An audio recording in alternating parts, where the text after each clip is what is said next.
capítulo 14 de Mateus, a partir do verso 22, diz assim: logo em seguida, Jesus insistiu com seus discípulos para que entrassem no barco e fossem adiante dele para o outro lado, enquanto ele despedia a multidão. Tendo despedido a multidão, subiu sozinho a um monte para orar. Ao anoitecer, ele estava ali, sozinho. Mas o barco já estava a considerável distância da terra, fustigado pelas ondas, porque o vento soprava contra ele.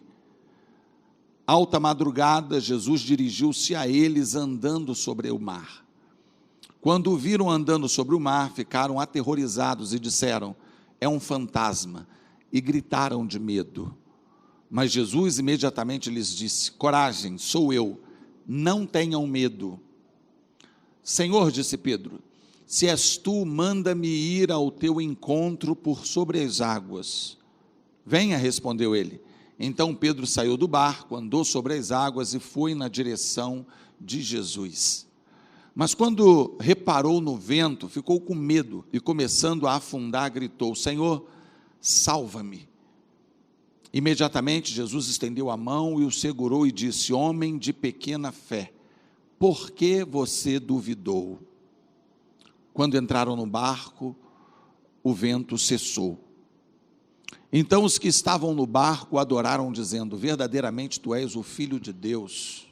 Depois de atravessarem o mar, chegaram a Genezaré. Quando os homens daquele lugar reconheceram Jesus, espalharam a notícia em toda aquela região, lhe trouxeram os seus doentes. Suplicaram-lhe que apenas pudessem tocar na borda do seu manto, e todos os que nele tocaram foram curados. Só até aí, eu acho que é o último versículo, né, do capítulo 14. Você pode sentar, queridos. Eu pedi para que você mantivesse a sua Bíblia aberta no capítulo 14, porque o capítulo 14 de Mateus, ele me dá um contexto interessante para que eu tenha compreensão de alguns pontos desse episódio. O contexto de alguns pontos, na verdade, formado lá no capítulo ou nos versos anteriores, já desde o início. Esse capítulo, se você estiver observando aí, você vai perceber que começa com a notícia de que Herodes, o tetrarca, havia mandado matar João Batista, e já no capítulo 10, versículo 10 ao versículo 12, chega a informação a Jesus de que Herodes havia matado o seu primo João Batista. Isso fez com que Jesus estivesse, obviamente, com seu coração entristecido, mesmo sabendo que nós vamos para a eternidade ter uma vida incomparavelmente melhor do que a que temos aqui, mesmo sabendo que vamos para o céu, o nosso instinto de sobrevivência, o nosso apego e proximidade às pessoas que estão interagindo com a gente, convivendo com a gente, faz com que a gente sinta muito a perda, a falta dessas pessoas. E a morte, não tenha dúvida de que é uma separação violenta, grotesca, abrupta, inesperada. Enfim, e mesmo quando sabemos que a morte se aproxima, o caso de algumas pessoas que estão enfermas, por exemplo, em estado terminal, e o caso até de João Batista, que estava encarcerado por Herodes, e ao que tudo indicava, viria realmente ser sacrificado. Mas ainda assim Jesus sentiu como gente, e então os versos seguintes narram Jesus atravessando para um lugar deserto. O texto da palavra de Deus nos mostra, a partir do verso 13 desse capítulo, que Jesus, ouvindo isso, ou seja, acerca da morte do seu primo João Batista, ele se retirou dali num barco, e o texto diz assim: para um lugar deserto, apartado. O texto enfatiza essa característica do lugar que Jesus procurava. Ele procurava um lugar deserto, onde ele pudesse estar sozinho. O texto enfatiza isso dizendo um lugar deserto, apartado, longe de tudo e de todo mundo. E ele foi então para aquele lugar. Acontece que a fama de Jesus já vinha correndo por todos os lugares. O último verso que nós lemos deixa isso muito claro. O texto diz que as pessoas que procuravam ele queriam apenas tocar na orla da sua veste e eram curadas. E isso, obviamente, tem ligação direta ao que aconteceu lá no início do Evangelho de Mateus, quando uma mulher com fluxo de sangue, colocou no seu coração: se eu apenas tocar a veste ou a orla do seu vestido, eu serei curada. E ela foi curada.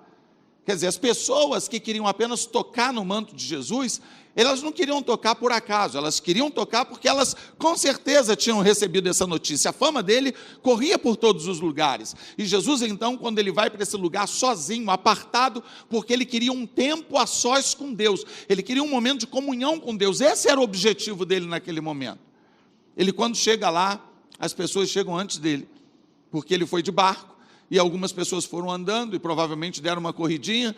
Enfim, era uma região de pescadores, uma região de agricultores, de pessoas que muito provavelmente estavam fisicamente tranquilas e chegaram lá rapidamente. E chegando lá, então, Jesus já foi, de certa forma, surpreendido, se é que Jesus pode ser surpreendido, mas como homem ele foi surpreendido porque as pessoas estavam ali antes dele. E diz o texto da palavra de Deus, antes do texto que nós lemos, que ele então se moveu de íntima compaixão por aquelas pessoas. E a palavra de Deus diz que ele curou muitos enfermos, que ele foi até tarde ministrando e curando os seus enfermos, até que os discípulos chegam para ele e dizem assim: Senhor, já é tarde, é melhor despedir o pessoal, eles já estão com fome. Mas Jesus, ele faz a multiplicação dos pães e dos peixes, alimenta todo mundo, e agora sim chega num ponto em que nós começamos a ler. Ele está então agora despedindo a multidão. É fim de culto, uma espécie de fim de culto em que o fogo realmente parece ter caído, porque foi um culto de muitos milagres. O texto diz que muitos coxos foram curados, muitos cegos viram, surdos ouviram, enfim, houve um mover, um avivamento sobrenatural ali, até porque não poderia ser diferente, porque Jesus estava presente. E então aquele fim de culto, onde as pessoas vão procurar o líder para um momento de oração específico, para falar alguma coisa, Jesus viu que a hora está avançando. Então, enquanto ele despedia a multidão naquele fim de culto, fim de reunião, ele diz para os discípulos: atravessem o mar, que eu já estou indo. Mais ou menos isso. E os discípulos atravessam. Eles estavam em Cafarnaum, ou pelo menos bem próximos a Cafarnaum, porque a última referência de localização de Jesus era Cafarnaum, e eles vão para Genezaré, uma localidade que fica a cerca de 10 quilômetros de Cafarnaum, por terra. Eles foram pelo mar, ou pelo lago da Galileia. Então eles foram, só que o vento era contrário, e fez com que uma travessia simples de alguns minutos demorasse horas. Eles encontraram um vento contrário, e não preciso dizer aqui que vento contrário na ocasião era muito mais prejudicial à navegação do que em nossos dias, onde a propulsão é por motores. Naquela época era a vela, então eles dependiam diretamente do vento favorável para produzirem na navegação. E então eles gastam horas, eles estão brigando contra o vento. Embora tivessem pescadores experientes naquela embarcação, eles tinham dificuldades para produzirem na embarcação. E isso deu tempo de Jesus despedir a multidão, diz o texto, e ir para um lugar deserto para orar. E ele orou. E ao que tudo indica, ele perdeu a hora. Jesus também não contava com relógio, eu não preciso dizer isso para vocês, não é? Então ele perdeu a hora. Ele foi orar e ele se distraiu orando. Lembrem-se que esse era o objetivo inicial dele lá no início. Ele queria um lugar deserto para orar, por isso, quando recebeu a notícia da morte do seu primo, ele procurou um lugar deserto, só que o povo chegou lá antes dele. Ele passa um dia inteiro de trabalho, um dia inteiro de curas, um dia inteiro de ministração, um dia inteiro de sobrecarga, porque tudo isso cansa, e Jesus era gente como eu e você, no sentido humano, é claro. Ele era 100% homem, assim como era 100% Deus. Mas ele era carne, como eu e como você. Se alguém pensa diferente, eu quero te informar que a Bíblia esclarece isso de uma forma muito clara, e o sacrifício de Jesus só foi válido justamente porque ele era de carne e osso e sentiu as dores que eu e você também podemos sentir. E então agora ele começa a orar, ele começa a buscar a face de Deus, e então o texto que nós lemos diz que alta madrugada, na minha versão, eu li pela versão do telão, na minha versão diz a 4ª vigília da noite, ou seja, entre 3 e 6 horas da manhã, a madrugada já estava avançada, e então ele vai até o cais de Cafarnaum, e ele percebe que os discípulos obviamente não estão mais ali, porque ele havia ordenado para que os discípulos atravessassem para Genezaré. E ele perdeu o bonde. E ele sabia que teria perdido, porque ele havia dito para os discípulos para irem embora. Então, ele não viu isso como um problema, ele simplesmente foi andando, mas ele preferiu, ao invés de ir por terra, cortar caminho por dentro do mar, e ele foi andando por dentro d'água. Os discípulos, quando avistaram Jesus de longe, eles entraram em pânico, eles começaram a temer, e a primeira coisa que veio na mente deles foi o seguinte: o que é isso? Alguém andando por sobre as águas? Só pode ser um fantasma. E eles gritaram: é um fantasma. Ficaram com medo, é claro. Eu não sei não, eu acho que eu ficaria com medo também. Eu acho, não sei, de repente eu ia levantar a mão e botar, mão para trás, está amarrado em nome de Jesus, enfim. Eu ia repreender Jesus em nome de Jesus, porque eu acho que eu ia ficar com medo. Foi mais ou menos isso que aconteceu. E Jesus disse: fiquem tranquilos, sou eu. E Pedro, sempre afoito, né? Se é você mesmo, olha só, ele já tinha dito que era. Se é você mesmo, só podia ser, porque então seria quem, não é? Se é você mesmo, me manda aí contigo, venha. E ele foi, e não é que o cara saiu andando em cima da água mesmo? Só que num dado momento, lembra que o vento era contrário? O vento era contrário ao barco e obviamente estava contrário a Pedro também. E Pedro começou a afundar porque ele viu a força do vento. Pedro era pescador. E naquele momento, então, ele começou a administrar sua mente na lógica e não na fé. Ele começou a ver como um profissional da pesca, e ele sabia como um profissional da pesca, aliás, não precisa nem ser profissional de pesca para saber disso, que ninguém tem condições de andar sobre as águas, muito menos com vento contrário. Aliás, eu acho que nesse caso o vento contrário não interfere em absolutamente nada. De qualquer forma, Pedro começa a afundar e pede socorro: Senhor, me ajuda porque eu estou afundando. E Jesus deu a mão dele, colocou ele para dentro do barco, e o texto diz que quando Jesus entrou no barco, a tempestade ou o vento parou.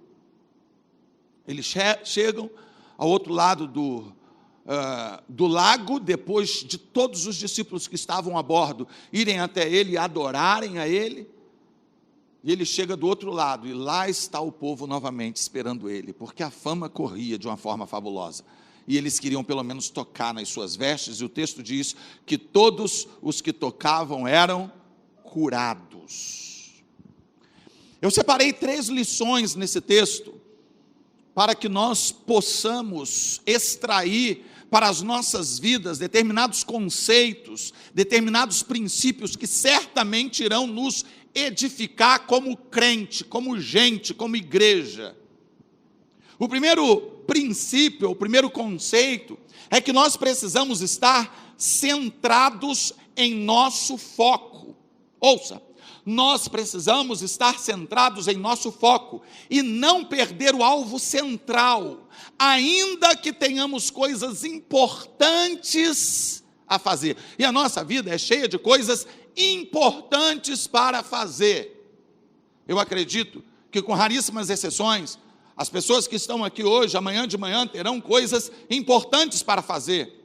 Eu acredito que, com raríssimas exceções, as pessoas tiram esse tempo para virem ao culto no domingo à noite, mas elas doam esse tempo para o Senhor, porque elas têm coisas importantes a fazer. Essas coisas importantes podem ser desde adiantar um trabalho para o dia seguinte, como um tempo de qualidade com a família, como até mesmo um tempo de descanso, porque afinal de contas, todos nós, sem exceção, precisamos de descanso, e isso também é algo importante para fazer. Se Jesus fosse dormir, se ele fosse descansar, se ele fosse simplesmente dar um tempo, seria algo importante para o Jesus homem. Afinal de contas, ele tinha acabado de receber uma notícia péssima, ele procurava um lugar para orar, ele não conseguiu estar no anonimato sozinho para isso, e o tempo passou até que ele conseguisse. Então, ele tinha coisas importantes para fazer, como por exemplo descansar, mas ele tinha uma prioridade.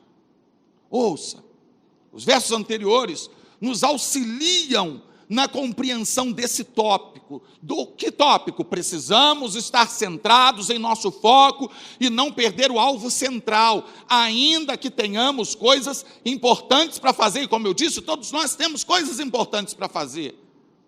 Então, nos versos anteriores ao que nós lemos, ou seja, nós lemos do 22 ao 36, mas no contexto que eu expliquei, ele havia recebido uma notícia péssima. No capítulo 14, o mesmo capítulo que estamos vendo, verso 13, ele ouviu aquela notícia, ou seja, a notícia do falecimento do seu primo, e ele retirou-se dali num barco para um lugar deserto, apartado. Como eu mostrei, ele enfatizou. A Bíblia, o escritor Mateus enfatiza um lugar deserto, apartado.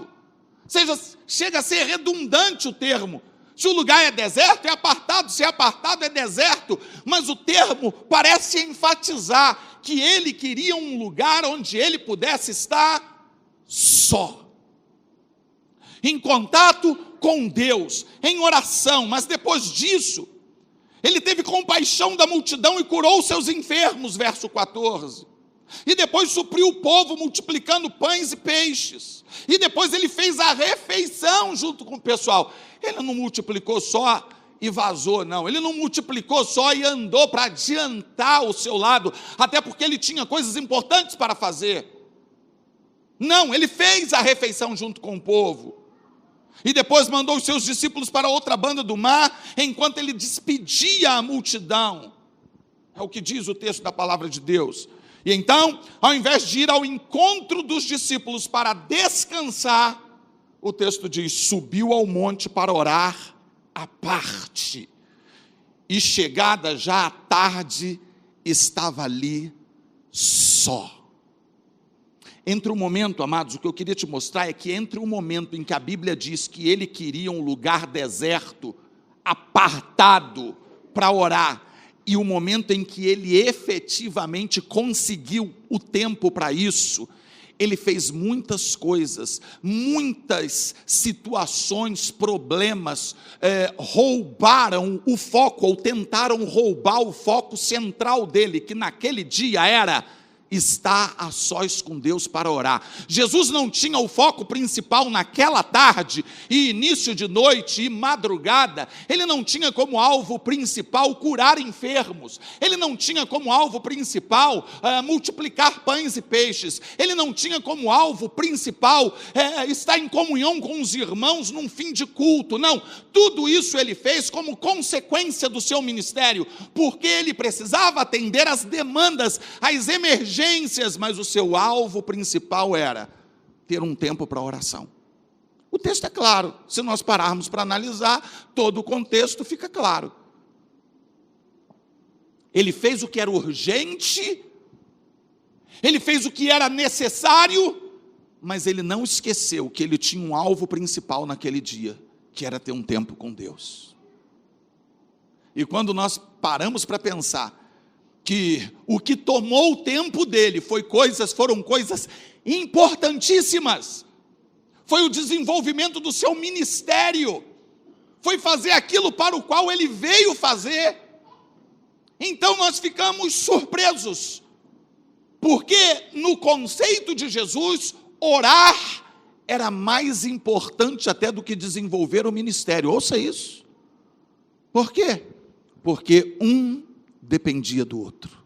Mesmo Jesus não conseguiria desenvolver o seu ministério na direção correta, da forma correta, ou pelo menos com a alma abastecida em dia, se ele não tivesse momentos de intimidade com Deus. Eu ouvi uma colocação assim quase chocante, pelo menos para mim foi bombástica, na época em que eu ouvi. O texto foi um livro que eu li, eu não me lembro qual foi o autor, ou nem o livro, porque muitos anos, ele disse assim: Jesus, ele só começou o seu ministério depois que foi selado com a descida do Espírito Santo, que veio em forma corpórea de pomba e esteve sobre ele. Nem Jesus ousou começar o seu ministério sem o selo do Espírito Santo, mas nós ousamos. Nós fazemos uma série de coisas importantes na nossa vida sem oração. Nós fazemos uma série de coisas importantes na nossa vida que nos tiram o foco, porque mesmo que determinadas situações sejam urgentes, mesmo que determinadas questões sejam importantes, se não forem o foco central, principal da nossa vida, nós precisamos questionar ou fazer, mas não perder o foco das coisas principais. Isso vale para tudo que nós fazemos na nossa vida, queridos. Nós precisamos estar centrados no ministério, mas nós precisamos não perder o foco do cuidado que nós temos que ter com a nossa casa, com a nossa família. Eu já vi, você provavelmente já viu também, grandes líderes espirituais que perderam a sua casa. Grandes líderes espirituais que não conseguiram administrar a sua família. É claro que a decisão dos filhos serão sempre decisões pessoais, autônomas. Mas muitas vezes as decisões são influenciadas por erros nossos, por falhas nossas, que priorizamos sempre a obra e dificilmente priorizamos Deus. Às vezes nós não temos tempo para priorizar Deus porque estamos ocupados demais com a sua obra. Eu ouvi no passado alguém dizendo assim: fulano está trabalhando tanto que não tem tempo para ganhar dinheiro. Você já deve ter ouvido essa frase, é um jargão aí de alguns empresários. Se trabalha tanto que não tem tempo de ganhar dinheiro. Existem pessoas tão envolvidas com a obra de Deus que não tem tempo para a família. Existem pessoas tão envolvidas na casa de Deus que não têm tempo para coisas muito importantes. Tem gente que tem tanto envolvimento com a obra de Deus que não tem tempo para Deus. Aí é triste, é caótico. Jesus nos mostrou que ele tinha tempo para a obra de Deus, mas ele nunca, em momento algum, fazia a obra de Deus em detrimento da sua comunhão e intimidade com Deus. Às vezes nós fazemos isso, amados, e depois pagamos a conta, porque a conta vem. Quantas vezes você já veio desesperado buscando oração para resolver um problema que foi criado porque você não decidiu, você não tomou a decisão ali, não fez a coisa debaixo de oração, você nem consultou a Deus, tomou sua decisão, depois a coisa deu ruim, aí correu para Deus: Deus, me ajuda aí. E muitas vezes ele até ajuda, né? Direcionando pelos princípios, mas ajuda. Quantas vezes Jesus nos mostrou que mesmo as coisas importantes que nós fazemos na nossa vida, mesmo aquelas coisas que nós consideramos imprescindíveis no nosso ministério, no nosso dia a dia, que precisam ser feitas, mas mesmo essas coisas não podem roubar o nosso foco principal. Nós precisamos ter uma vida de intimidade e proximidade com Deus. Religião não basta, ministério não basta, nós precisamos ter um tempo de intimidade com Deus, estar ligados com o Senhor, conversar com Ele, pedir orientação a Ele das coisas que são realmente importantes para a nossa vida, para que nós estejamos direcionados. Nada tirava o foco de Jesus nesse sentido, nada. Poderia ter passado o dia inteiro como passou, mas ele não perdeu o foco.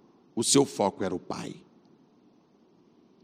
O segundo aprendizado que eu extraí desse texto é que nós precisamos decidir no que acreditamos no momento da tranquilidade.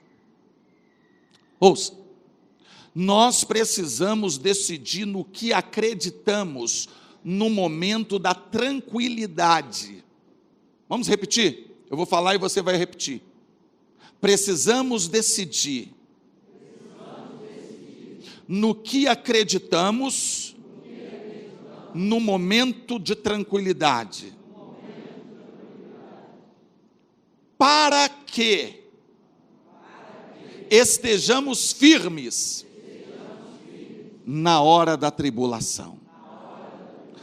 Nós só ficaremos firmes, queridos, só estaremos firmes em Deus e na palavra e nos princípios, na hora da tribulação, se no momento da tranquilidade nós tomarmos a decisão certa do que nós realmente cremos, porque na hora da dificuldade ninguém tem tempo para raciocinar no que crê, a gente age quase por instinto.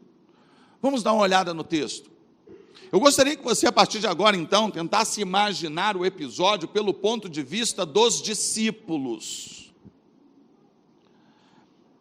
Você está dentro daquele barco, você recebeu uma ordem direta de Jesus. Jesus havia dito assim para você e para mais alguns companheiros ministeriais: entrem no barco e atravessem o mar. Estejam indo para Genezaré, que é o próximo ponto em que nós vamos parar, porque eu sei que ali há muito a ser feito. Então você, cumprindo uma ordem do mestre, você embarca naquela embarcação e parte para o destino que ele mandou. É esse o seu ponto de vista. Você entra naquele barco rumo ao destino que ele te orientou. Como eu disse, Cafarnaum estava a apenas 10 quilômetros por terra, considerando que o caminho por terra era um pouco sinuoso, por mar, o caminho ainda era mais curto.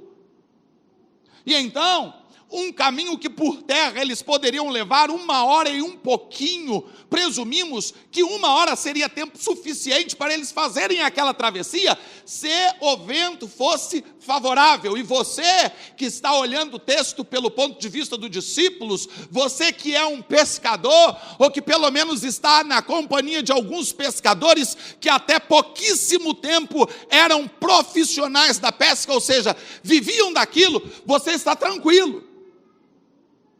Não é assim? Você entra numa embarcação, mesmo que ela seja relativamente precária, mas naquela época ela não era relativamente precária, ela era relativamente precária para os nossos dias, mas para aquela época não, era uma embarcação segura, e você conhece o trajeto, mesmo que o sol já tivesse se posto, mesmo que a visibilidade não fosse a melhor, você está na companhia de profissionais.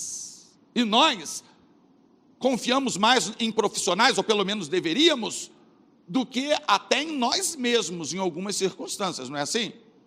Eu entro numa aeronave, por exemplo, de uma empresa conceituada, vamos dizer, TAM, Gol, e então, na hora de decolar, o piloto me chama e diz assim: gostaria de levar? Aí eu vou dizer assim: não, eu só tenho carteira para moto e para carro, eu prefiro não levar. Você se arriscaria? Claro que não. Você vai confiar muito mais naquele piloto do que em você, porque afinal de contas, você não tem qualificação para tirar aquela aeronave do solo. Ela nem sairia do lugar, com certeza. E então, guardando as devidas proporções, nós confiaríamos mais naquele marinheiro ou nas pessoas profissionais da pesca até do que nós mesmos. E eles estão ali. Então está tranquilo, eu estou debaixo de uma orientação de Deus, porque foi Jesus que me mandou entrar no barco e atravessar, e eu estou na companhia de pelo menos meia dúzia de pescadores profissionais. Nada pode dar errado, certo? Errado, porque deu. Mas esse é o próximo tópico. Mas vamos lá, nós somos os caras que estamos dentro daquela embarcação. Nós estamos ali a bordo daquele barco. E então as circunstâncias começam a se tornar desfavoráveis. Na verdade, as circunstâncias já eram desfavoráveis antes deles entrarem no barco. Por quê? Porque eles estavam cansados, porque eles estavam com sono, porque o dia tinha sido longo. O texto anterior nos mostra isso claramente. Enquanto alguns estariam dirigindo o barco através do leme, através das velas, os outros com certeza estariam dormindo, o que não pôde acontecer, porque um fator acentuou ainda a probabilidade das coisas darem errado. O vento era contrário. E isso, como eu disse, naquelas circunstâncias, era pior do que nos dias de hoje, porque os barcos eram movidos ao vento. Então, essa dificuldade de deslocamento aconteceu, mas foi surpreendente, porque não deveria ter acontecido, porque o trajeto era curto. O vento contrário, cansaço, sonolência. E então, nesse contexto, eles veem alguém andando sobre as águas, vindo em sua direção. Cansado, vento contrário, sonolento. Você vê um sujeito, provavelmente de branco, provavelmente vestido de branco ou com uma roupa clara, andando sobre as águas. É um fantasma. Queridos, o medo, as circunstâncias desfavoráveis fazem com que a nossa mente fique desarticulada e a gente ouça o que não existe, veja o que não está acontecendo. Deixa eu dar 2 exemplozinhos básicos. Alguns anos atrás, tipo 10, 12 anos atrás aproximadamente, eu estava junto com o Lênin fazendo uma visita que se estendeu. Estávamos fazendo um acompanhamento com um casal. Então já era tarde, talvez meia-noite, 1h da manhã, e o meu celular toca, e era a Júlia. Pai, vem para casa. O que está acontecendo, minha filha? Eu estou escutando barulho. Mas não tinha barulho nenhum, mas ela estava sozinha em casa. E assim, até o barulho da água caindo na caixa era aterrorizante, porque ela estava ouvindo um barulho, mas não tinha barulho nenhum. Mas só que na madrugada, tudo quieto, não tem pai em casa, não tem mãe em casa, ela começa a ouvir o que não tem. Tem uma menina aí no grupo de adolescentes, jovens, que ela só dorme com as pernas, os pés cobertos. Ela bota os pés por baixo do cobertor. E ela falou assim: eu morro de medo de tubarão. Bom, no meu ponto de vista, não faz o menor sentido você dormir com as pernas enroladas porque tem medo de tubarão. Mas por que ela faz isso? Ela diz assim: eu acordo de madrugada, eu fico com medo de um tubarão vir e morder meu pé. A não ser que ela more numa palafita e dê enchente, não há o menor risco do tubarão morder o pé dela de noite. Ainda que haja o cobertor, eu presumo que não vai fazer diferença nenhuma. O tubarão vai morder o pé e levar cobertor com tudo. Mas o medo, o sono, a madrugada, acaba fazendo com que ela tenha medo. Vocês estão rindo? Mas eu sei que tem gente aqui que fica com medo de levantar de madrugada, quando está com vontade de ir no banheiro e passar no corredor escuro. Eu sei. Eu sei que existem pessoas que têm medo de coisas que não têm fundamento.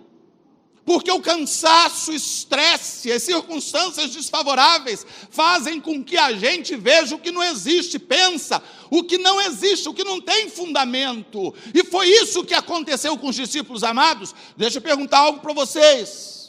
Os discípulos já estavam com Jesus, ouvindo Jesus, andando com Jesus, sendo ministrados por Jesus há pelo menos 2 anos. Você acredita que alguém que andava com Jesus, vivia com Jesus, fazia refeições com Jesus, ouvia seus ensinamentos, acreditava em fantasma?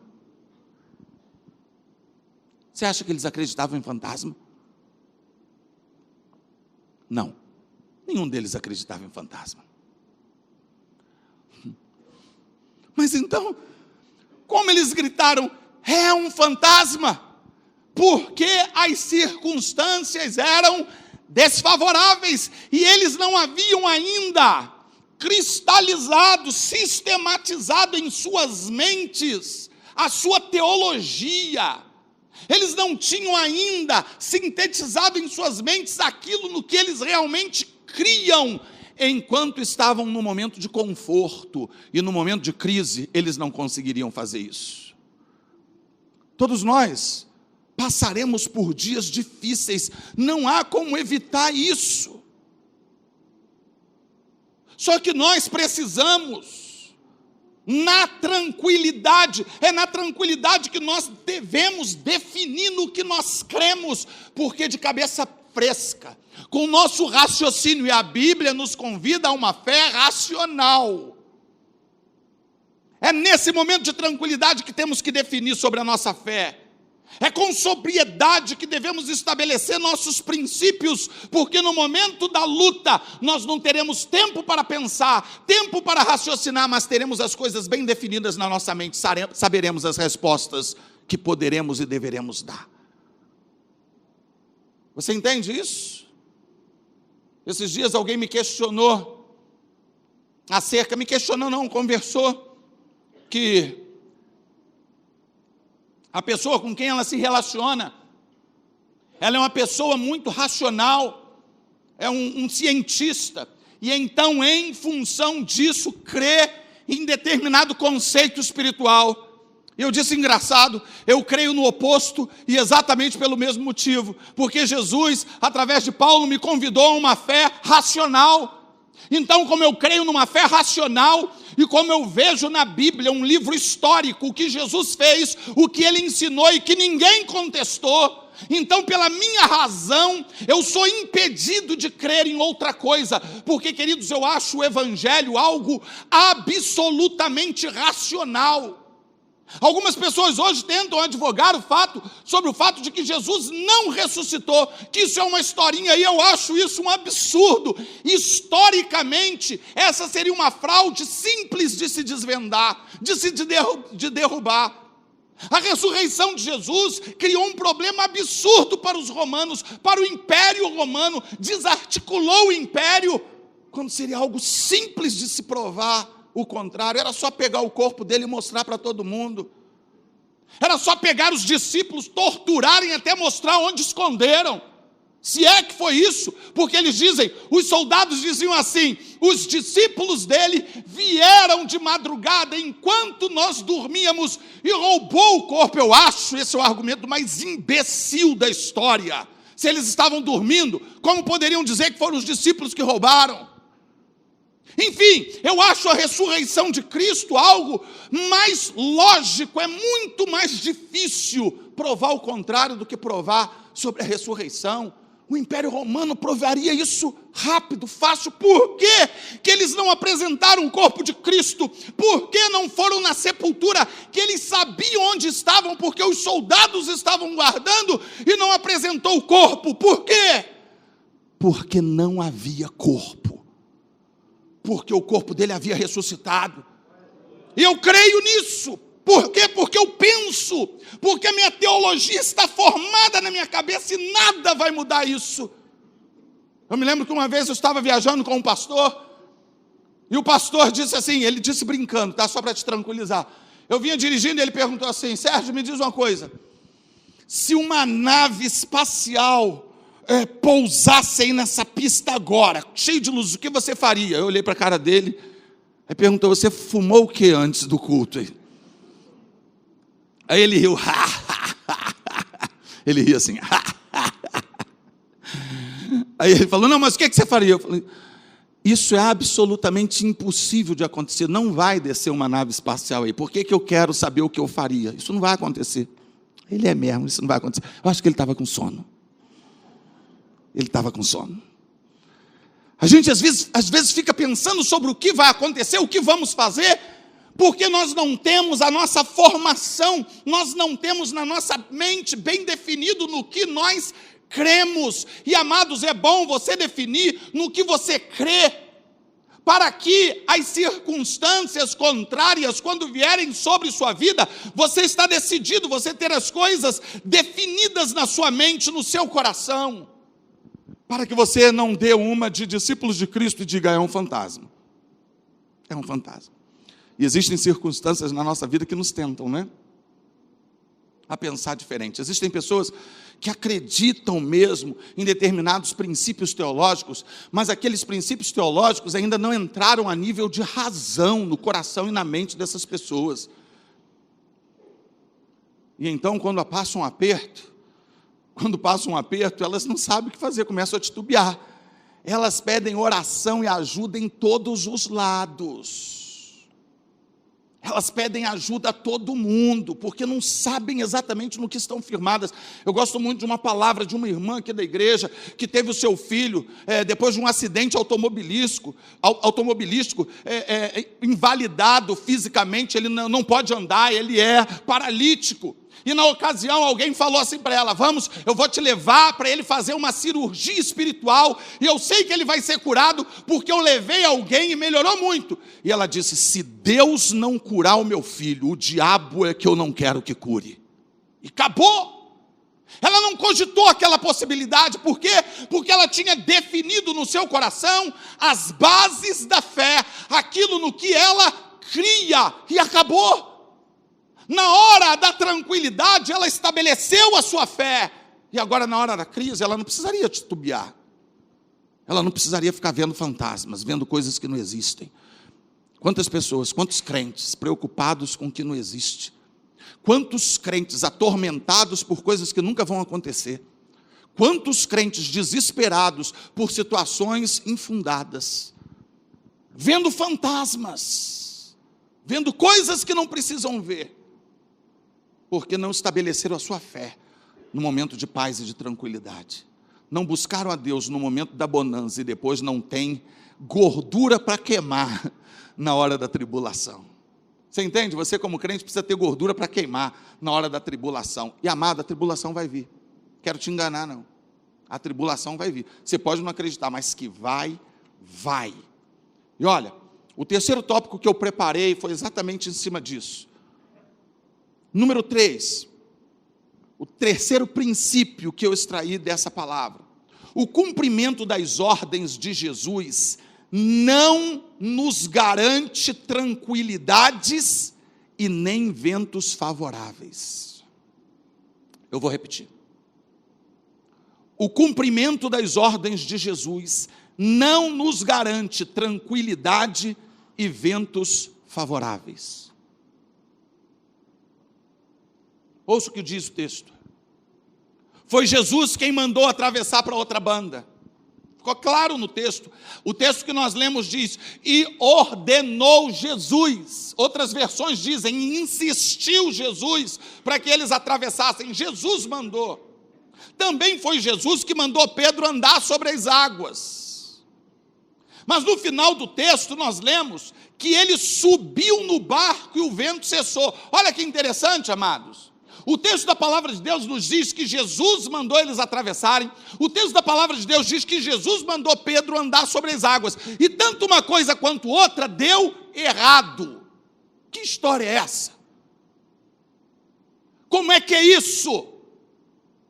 Quer dizer então que eu estou cumprindo uma ordem de Jesus?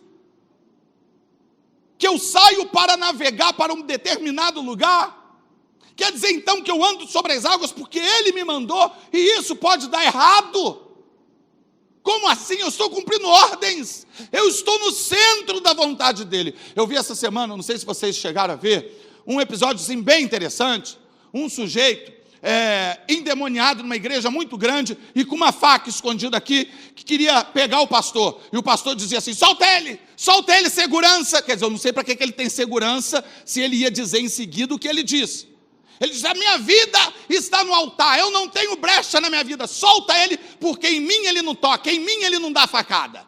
Me perdoem, para mim aquilo era um teatro barato, mas é só a minha opinião. Eu tenho o maior respeito para quem pensa o contrário, mas na minha opinião, o sujeito foi contratado, ainda estava com a camisa do Bahia, quer dizer, baiano ainda o cara, nenhum problema, eu sou filho de baiano, tá? Estava com a faca na mão, e os seguranças vieram, para segurança, pode soltar, porque na minha vida ele não toca. Ué, se na vida dele ele não toca, porque ele não tem brecha, ele não tem pecado, por que ele tem segurança? Por que ele tem segurança? Pode deixar, porque só ganha a facada quem está em pecado. Amados, eu tenho todas as resistências possíveis ao ministério do Valdemiro Santiago, mas eu não concordo que ele tomou uma facada porque ele estava em pecado. Qualquer pessoa pode tomar uma facada. Eu já vi crentes tomando facada. Eu já vi pessoas de Deus sendo vítimas de atentados. Pessoas de Deus, em Deus, com quem aconteceu coisas que, na minha opinião, não deveria acontecer. Então, esse não é o critério. Se fosse, esse Pedro não deveria afundar, porque ele estava cumprindo ordens de Jesus. Se não fosse assim, esse barco não deveria ter dificuldades para navegar, porque esse barco estava no rumo determinado, delineado por Cristo. Mas ele começou a ter problemas.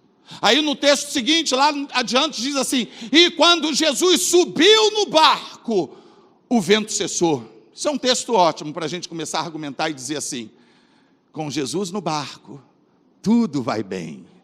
Tinha uma irmã lá em Sumidouro, eu pastoreei a igreja de Sumidouro, que esse era um jargão dela, a vida dela toda errada, tudo dando errado, mas ela dizia assim: Jesus no barco, tudo vai bem. Amados, eu poderia argumentar com você e dizer que se Jesus estiver no barco da sua vida, tudo vai bem.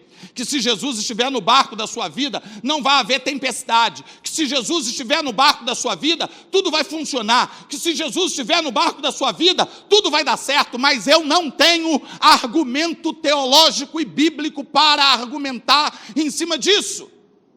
Pelo contrário, o texto da palavra de Deus, em alguns capítulos anteriores, no capítulo 8 desse mesmo livro, Mateus, diz que Jesus estava no barco, e o barco foi acometido por uma grande tempestade, e quase ia a pique, e Jesus estava no barco.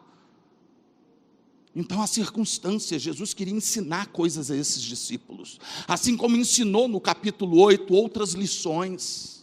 Jesus, ele não quer que você siga ele, vamos entender isso no nome de Jesus. Ele não quer que você siga ele por interesses, amados, porque você quer apenas aquela bênção, apenas a restauração do casamento, apenas fechar aquele negócio excepcional. Deixa eu te propor uma ilustração. Quem é casado aqui? Levanta a mão, bem alto.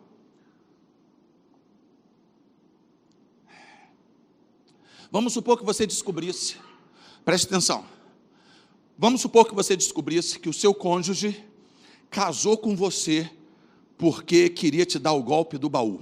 Alguns vão pensar assim: isso é impossível porque eu não tenho dinheiro. Mas nós estamos presumindo, isso é uma ilustração. Vamos supor que você tenha dinheiro.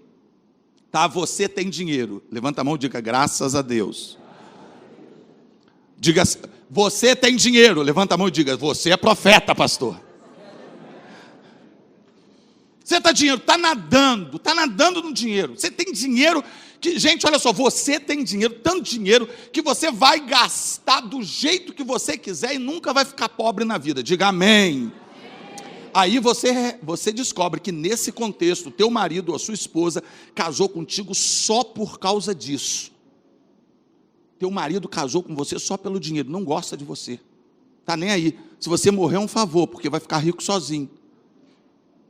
Golpe do baú, foi dado um golpe do baú. Você ficaria feliz? Quantos ficaram felizes? Glória a Deus, eu pelo menos conquistei um marido ou uma mulher porque eu tenho dinheiro. Valeu para alguma coisa o meu dinheiro? Levanta a mão. Ninguém.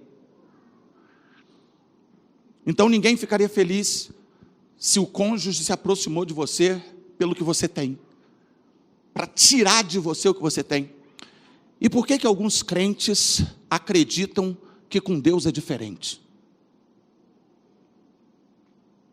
Por que a gente, às vezes, a gente não, mas algumas pessoas acreditam que com Deus é diferente?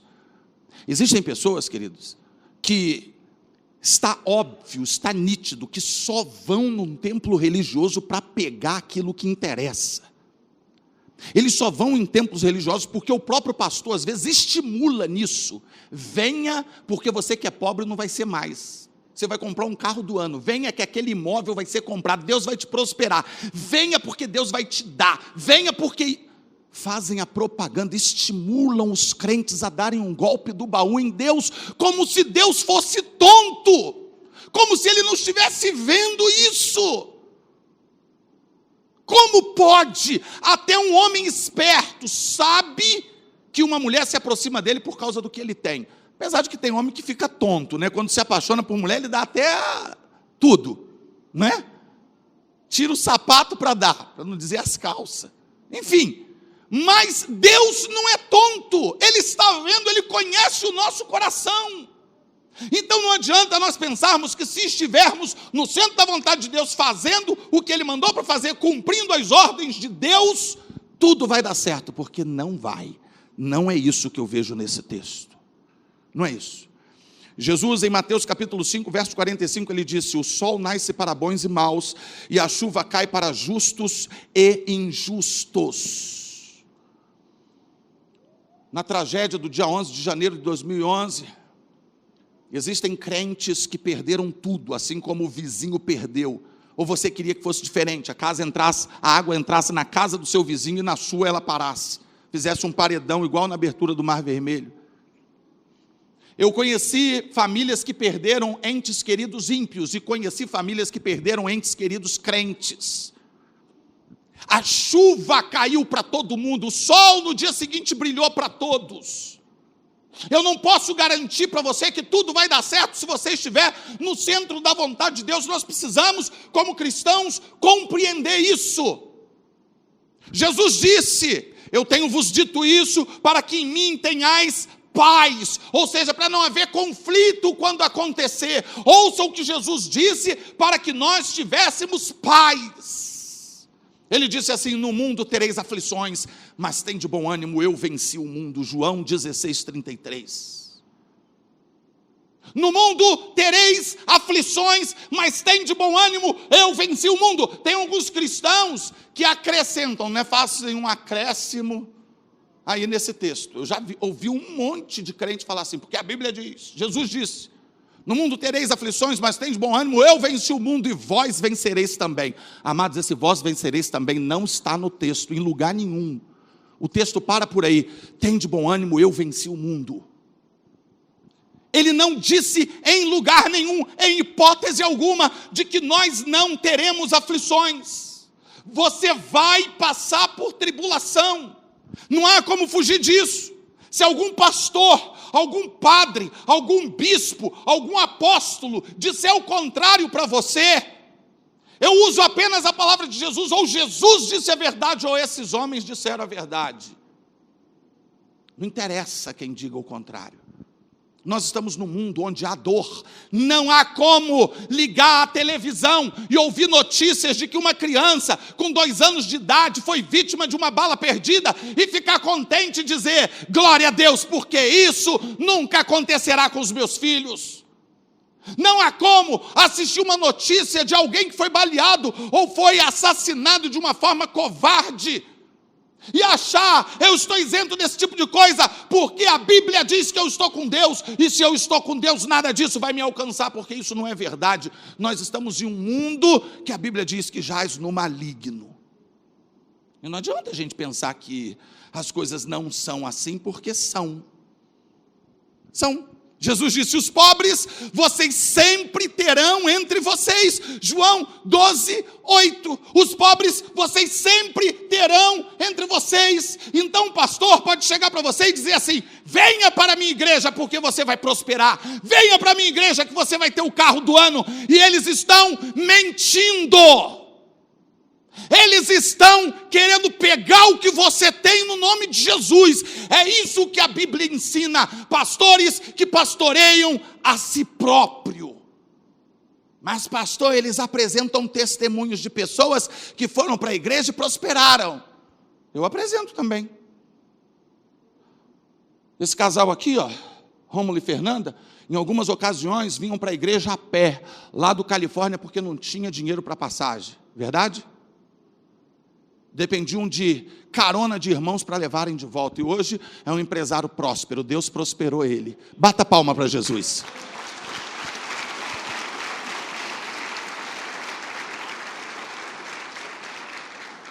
Aquele ali, aquele careca ali, fica em pé. Você mesmo que está assim, fica em pé. Isso. Aquele ali eu achei numa estrada lá de Sumidouro, dei uma carona para ele, preguei o evangelho para ele, dormiu na minha casa a primeira noite que veio para Friburgo, porque não tinha muito bem onde ficar. Hoje é um Quê? Você queria que eu dormia onde? Na minha cama e eu ir para o chão? Claro que foi no sofá, ué. Levou para minha casa, dormi no sofá. Mas cada um, era o que me faltava, eu botar você para dormir na minha cama e eu ir com a minha mulher para o chão, ou para o sofá, claro. Ainda fiz um favor, eu ia te botar para dormir com um cachorro, não botei porque não tinha cachorro. Era o que me faltava. Mas hoje é próspero, é propriedade de uma empresa boa, forte na cidade. Eu posso apresentar aqui vários exemplos de pessoas que chegaram aqui quebradas, que chegaram aqui sem nada e hoje são prósperas. Zé Paulo está dizendo assim: profetiza para mim, vai chegar a tua hora, irmão. Você está na outra ala. Esse Jesus prosperou, mas tem a outra parte que diz assim: os pobres vocês sempre terão entre vocês. Eu não tenho como fugir disso, Zé. A Bíblia está dizendo, cara. Eu profetizo bênção de Deus para você. Eu quero ver você próspero. Que Jesus te abençoe e te prospere em nome de Jesus. Mas os pobres nós sempre teremos entre nós. Muita gente veio para cá pobre e continua pobre. Infelizmente. Muita gente aí veio para cá pobre e continua pobre. O que a gente pode fazer?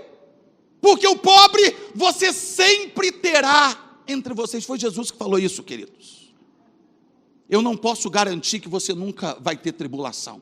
Eu não posso garantir para você que você nunca vai pegar uma tempestade na sua vida. Mas eu posso te garantir que se você estiver na tempestade, Jesus vai estar com você no barco. Eu posso te garantir que Ele vai estar contigo em toda a tribulação, te ajudando, te dando forças para caminhar sobre as águas. E ainda que o barco afunda, eu posso te garantir que se você estiver nele e Ele estiver em você, você estará no céu junto com Ele. Isso eu posso te garantir, porque a palavra de Deus nos garante.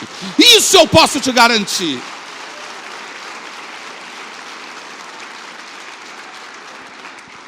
Alguns argumentam assim, mas eu sou filho do rei. Jesus falou que Ele é rei. É verdade. Mas eu não sei por que as pessoas esquecem de dizer assim, que Ele disse, mas o meu reino não é desse mundo. O reino de Jesus não é desse mundo. Jesus, Ele não veio para te tornar próspero, para te fazer rico e fazer com que o barco da sua vida nunca passe por tempestades. As tempestades virão. Eu não estou em Cristo porque a tempestade não virá, ela vai vir. Mas vai ser muito melhor passar por qualquer tempestade junto com Ele do que longe dEle. Vai ser muito melhor estar no barco com Ele na tempestade do que em qualquer lugar fora dEle. Eu tenho a garantia de que não nos meus míseros 70, 80, 90 anos que eu vou viver sobre a terra, eu terei uma vida confortável. Eu tenho a garantia de que eu estarei com Ele por toda a eternidade. Amados, daqui a 30 anos eu posso continuar pobre, não tem problema não. Mas eu sei que daqui, está rindo, né? E você também pode. Mas daqui... Vamos estar juntos, de mão dada. Não, a gente vai estar próspero, em nome de Jesus. Mas aqui, eu sei que daqui a 300 anos, é muito tempo? É. Mas isso é uma besteira em relação à eternidade. Eu sei que daqui a 200 anos, queridos, olha, eu não vou te enganar não, daqui a 100 anos, eu estou com 52, daqui a 100 anos, eu vou estar morando numa mansão que vai fazer qualquer um babar. Amém? Daqui a 200 anos, eu vou estar morando numa casa onde a rua da casa não vai ser esburacada igual as ruas de Nova Friburgo, de paralelo que afunda tudo, não. Vai ser pavimentada a ouro. Eu vou morar numa casa que a Bíblia diz que ela é tão imponente, tão show, que Jesus há 2000 anos falou assim para os discípulos, eu vou preparar lugar para vocês, e quando eu preparar eu volto para buscar. Eu fico imaginando, meu Deus, diga, meu Deus. Se a Bíblia diz que Deus fez o mundo em 6 dias, e é tudo isso de bonito, de lindo, maravilhoso, 6 dias, para fazer tudo que você vê, imagina o que Ele está fazendo em 2000 anos, porque Ele disse, quando eu preparar eu volto, e Ele ainda não preparou, está preparando ainda. Meu Deus, eu vou morar muito bem. Diga para o seu vizinho, eu vou morar bem. Eu vou morar bem. Eu não vou andar de BMW, não. Eu vou andar de carruagem de fogo, meu irmão. Tirar onda. Vou tirar onda no céu. O problema é que não vai dar para tirar onda, porque vai estar todo mundo de carruagem de fogo, né? Vai estar todo mundo morando bem. Não tem problema, não. Eu vou morar bem. Eu quero um casarão assim, de frente para o trono. De frente para o trono. A Bíblia nos ensina isso, queridos. O reino do nosso Deus não é desse mundo, mas nós somos filhos dele, somos herdeiros dele. A fé é uma das bases para alcançarmos o favor de Deus. E eu quero concluir dizendo isso para você. A fé é uma das bases para conseguirmos o favor de Deus. Falta de fé é pecado. Fé, confiança, é o oposto de desconfiança. O que é desconfiar? É você não ter confiança em alguém.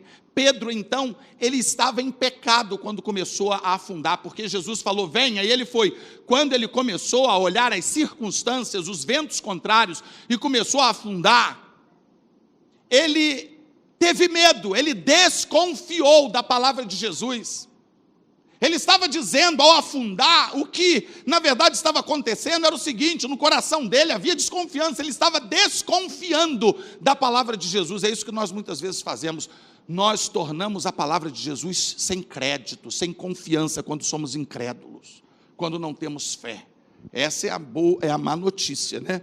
Pedro desconfiou, mas ainda assim, quando ele pediu socorro, Jesus estendeu as mãos e tirou ele de dentro d'água. E eu quero concluir com essa palavra. Você pode estar desconfiando de Deus. Em dado momento da sua vida, você pode ter tido uma crise de fé, você pode ter enfrentado um momento difícil, uma crise no casamento, uma crise financeira, seja lá em que área for, você pode ter ficado mal e você desconfiou. Você tirou a sua fé do foco, do lugar onde ela deveria estar. E às vezes você pensa assim: eu não sei se tem jeito, eu já fiz tanta bobagem, eu já desconfiei tanto de Deus, eu já pensei tanta coisa que eu não deveria ter pensado. Mas a palavra de Deus está dizendo assim para você: você só precisa estender a sua mão e dizer: Jesus, me ajuda, porque Ele vai estender as mãos e te tirar do lugar onde você está. Ele vai lhe dar gás, vai lhe dar forças, vai lhe dar vida, para que você continue a sua caminhada. Você crê nisso, amado?